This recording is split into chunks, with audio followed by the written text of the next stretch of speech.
Hey Sagittarius, I've got your cards ready, so let's get to it. Pardon me. So, the first card that you received is the underlying theme or the overarching energy of the second half of the month, and this is the King of Pentacles in reverse. Now, I find synchronicity very interesting. The Pentacles represent earth signs, and the earth signs are Taurus, Virgo, and Capricorn. I find the synchronicity interesting because we are about to experience a full moon in Taurus. It could be that you are feeling as though your finances or resources in some way are not exactly in the most balanced of you may just feel like there is an imbalance in your resources or in your money in your checking account. The full moon at 22 degrees of Taurus is occurring in your 6th house of work and health. You could be feeling either under the weather or like you want a raise or need more hours or might be looking for part-time work to help boost your income or salary in some way. Pardon me. This King of Pentacles is normally very mature about his resources, but because this is dealing with work and health type situation, especially with the full moon being in the 6th house, which is governed by Virgo, which covers your work and health or the competency and skills that you bring to the services that you provide. If you aren't feeling under the weather and you aren't all that upset about work, it could be that you may be thinking about taking on a class or something as well that may cost more than you're willing to spend right now at the holiday season to help boost your earning ability in some way.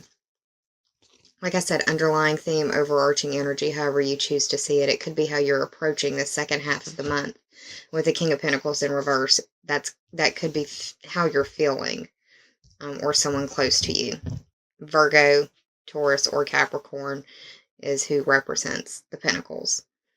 The Pentacles are also resources that you could spend on another human being, living thing, or situation that you care about. Resources would be money, health. Health is the biggest resource that we have, but it also speaks to like time, devotion, nurturing, that sort of thing. So just to give you an idea.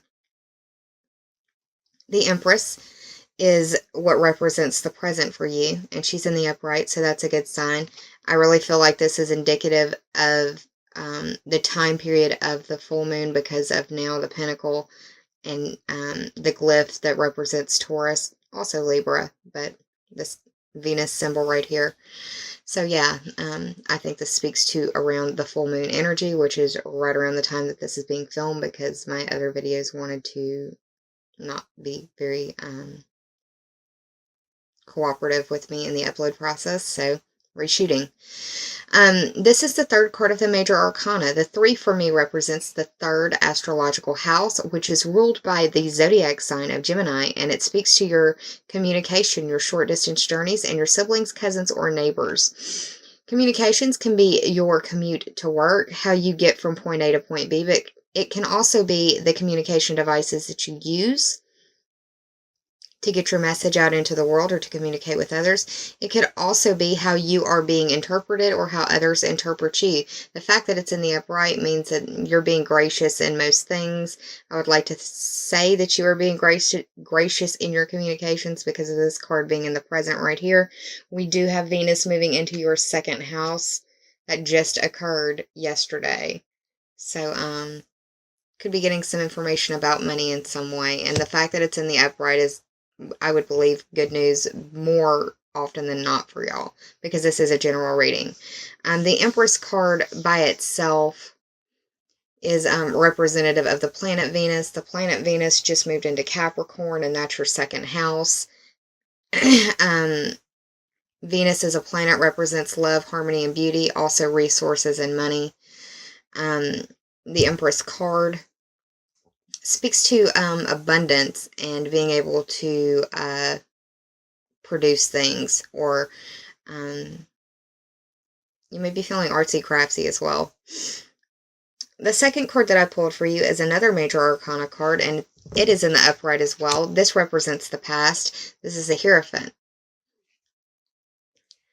The Hierophant is the 5th card in the major arcana. The 5 for me represents the Leo ruled house of your pleasure, your social life, your children, and your creativity, creations, creative endeavors, creative pursuits. This is also the house of romance, dating, and where you fall in love and where you make your babies.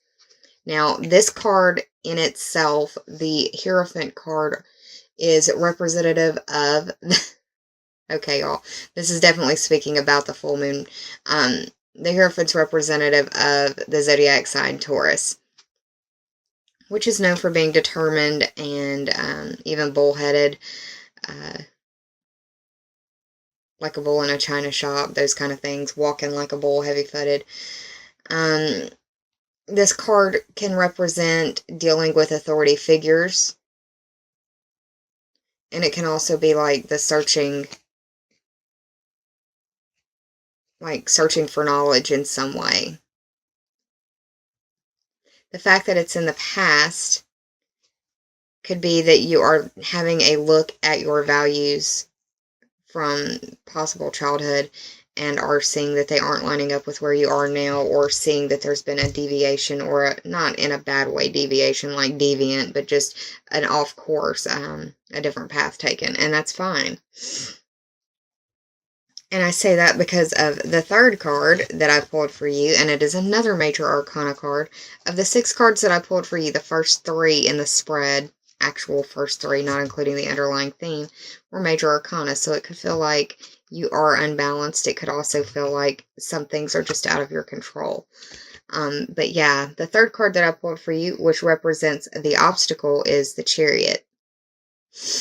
The Chariot, for me, whenever I see this card, I think of the duplicitous signs because of, well, like Gemini has the twins, Libra has the 2 scales, and Pisces has the 2 fish. Those are the duplicitous signs for me, where they have one side or another, or they have a hard time finding the balance. It could be that you are having a hard time finding balance between your self-esteem and the money that you're bringing in, or something to that effect.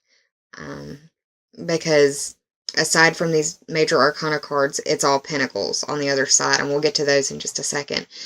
The Chariot is the 7th card of the major arcana. The 7 for me represents the Libra ruled house of your partnerships, how you identify with others. It's counseling. It's dealing with open enemies.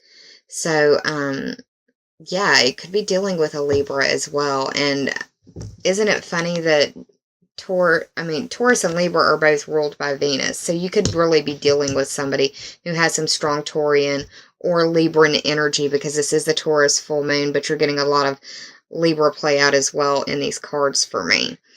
The Chariot traditionally represents Cancer.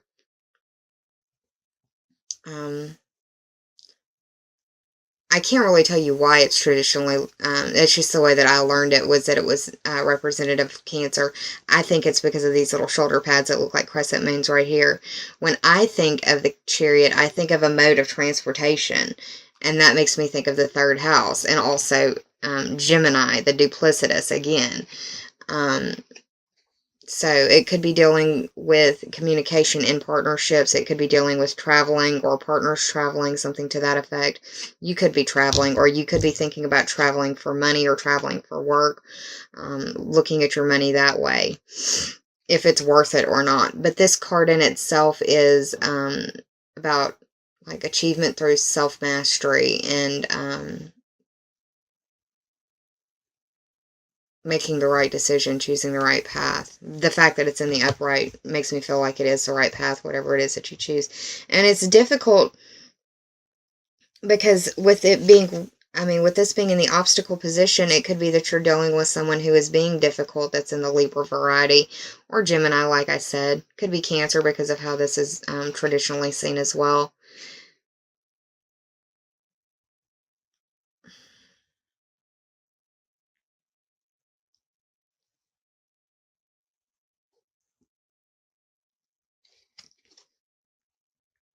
I feel like the obstacle is dealing with a Libra. It's more a zodiac sign than what this card represents, is what I'm thinking.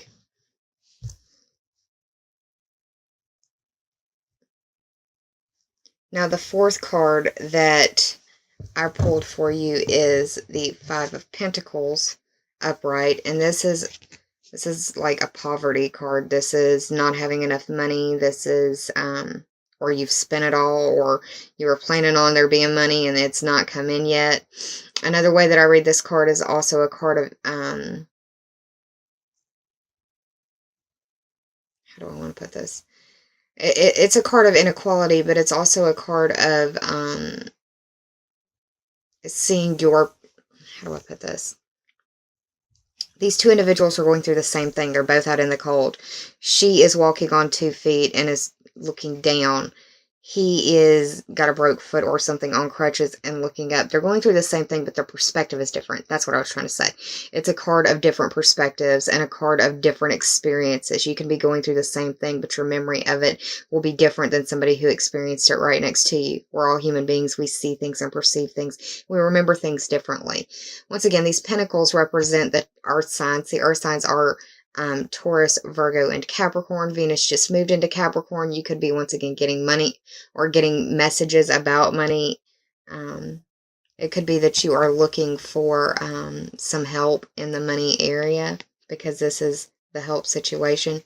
Maybe going to church as well, because this is a stained glass window. And the Hierophant also represents like religious authority as well. The 5 is going back. It's mirroring the Hierophant, as a matter of fact.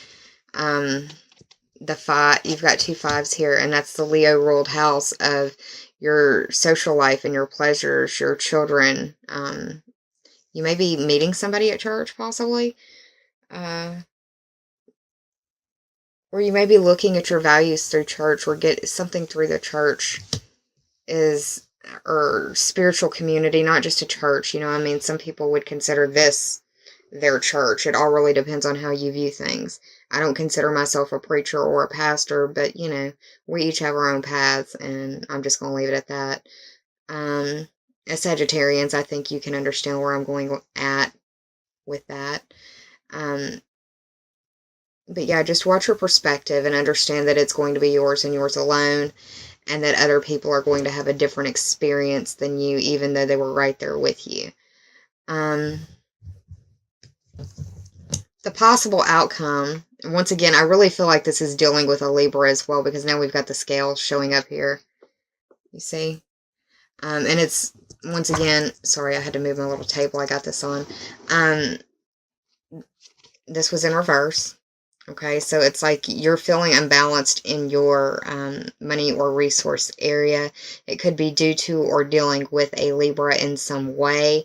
This is the 6, once again, dealing with work and health, or the competency and skills that you bring to the services that you provide. If you aren't dealing with a Libra, it could be that you're possibly wanting to go back to school and getting more skills to add to your little resume, which would be nice, but you're not sure how you're going to pay for it, which is why it's in the reverse as well. If it's not Major Arcana, it's Pentacles cards, y'all. So that's just the way that it goes. The 6 is, like I said, the house of work and health, or the competency and skills that you bring to the services that you provide, but it's ruled by Virgo, so that may mean something to some of y'all. I did the math for this spread, and it totaled up to 26. 2 plus 6 is 8, and that is the Scorpio ruled house of other people's money, regeneration, transformation, metamorphosis. It's also the house of sexuality. It's the house of your instincts. That can be primal, basic, or just human instinct. It could also be the cycle of life, death, or rebirth, possible birth. With the Empress being in the middle of the spread, I would like to tell you that, I mean, she's a very fertile card, so be careful if you aren't looking to get pregnant. That could possibly be a situation with a lot of these Pentacle cards in reverse. It could be you get a surprise that you weren't expecting, and you're like, oh, how am I going to handle this? How am I going to pay for this? How am I going to be able to do this? I'm already juggling everything else. Just forewarned is forearmed. I would like to empower you with as much information as possible, and I give you what I see. Now, I also pulled 2 oracle cards for you from the Journey of Love. The first is Simplicity, and this is the 4th card. of the 70 card deck of The Journey of Love by Elena Fairchild. The 4 speaks to the Cancer ruled house of home and family. Home is where you live or where you consider home to be, and family is your mother or your father, your also the people that you share your home with. So that could be your partner, that could be your spouse, that could be your children, that could be your fur baby, that can be your roommates. But the Simplicity card in itself is representative of the fact that you need to take this situation, this period, one day at a time, and that you need to really trust in the goodness of life and trust in the goodness that life has to offer, and that you need to, and it may be a period of time where you have to seek that out. You may have to really look for the joy in life, and that's okay. I mean, we have good times, we have bad times, right? Saturn is still in Sagittarius, making his way through, so it's felt like a difficult time, I'm sure. But trust that everything will be all right. And right now, you need to stay present and stay patient. Really, if you can adopt the Serenity Prayer, that would be a great mantra for you right now. And the second card that you received is Just for a Moment, Joy.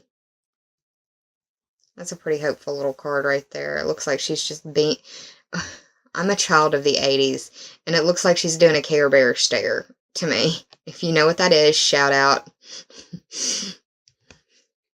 This is a 46 card. 4 plus 6 is 10, and that is the house of Capricorn. That's the house of your career, your status, your reputation, your destiny.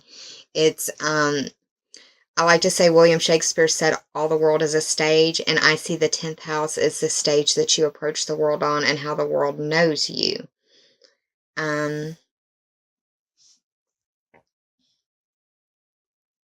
This card is also speaking about joy, but it's trusting that there is joy in your world and that it's waiting to be found. And the only way that you can find it, or that it can find you, is that you have to let your guard down. And that means you literally have to open up your arms and your heart to the new next adventure that could be coming your way.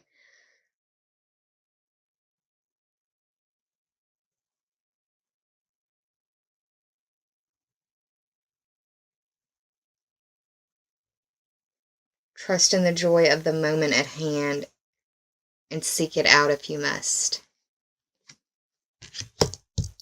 Well, Sagittarius, there's your mid-month November reading. I hope that you enjoyed it. If you did, please like, share, and subscribe. And if you already have, I thank you from the bottom of my very grateful heart.